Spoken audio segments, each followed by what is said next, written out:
Cité rouge d'Abidjan-Cocody.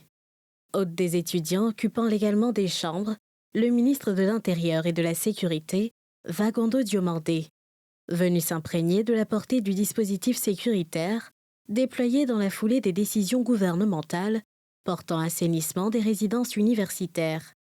Sur ce théâtre opérationnel des forces de défense et de sécurité, de nouvelles découvertes d'armes blanches présentées à l'émissaire du Conseil de sécurité.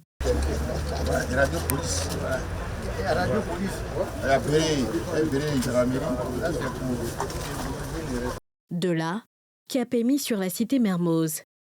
Ici, le dispositif sécuritaire rassure les occupants légaux de chambres qui retrouvent le sourire sur une résidence où ils vivaient avec la peur au ventre.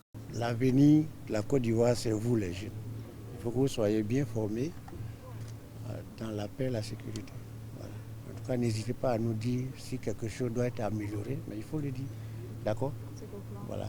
Ici, l'on plaide pour le maintien du dispositif sécuritaire, surtout que des armes blanches et des explosifs de fabrication artisanale y ont été débusqués, ainsi qu'un tunnel, lieu d'extorsion de fonds et de sévices corporels qui dévoile aujourd'hui toute sa laideur. Non loin de là, l'université Félix Houphouët-Boigny.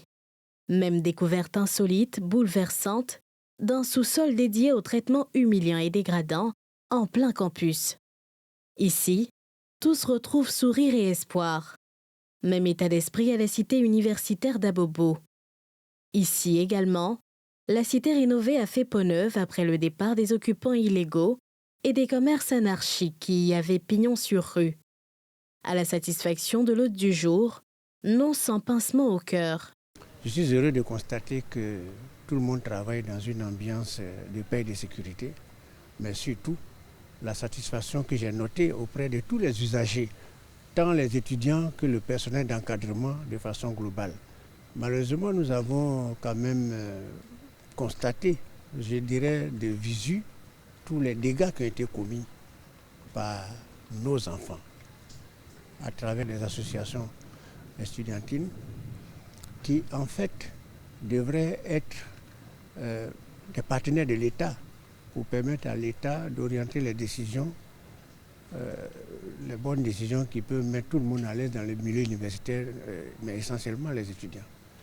Mais malheureusement, nous avons assisté à des dérives qui, à un moment donné, devaient nécessairement être corrigées. Sur l'ensemble des cités visitées, une attente à laquelle le ministre est favorable. Le maintien du dispositif sécuritaire autant que de besoin. Nous avons longuement travaillé sur la question en comité de sécurité et nous avons été amenés à prendre cette décision qui finalement plaît à tout le monde. Et la quiétude qui est retrouvée sur le campus universitaire est celle-là que nous avons tout le temps recherchée.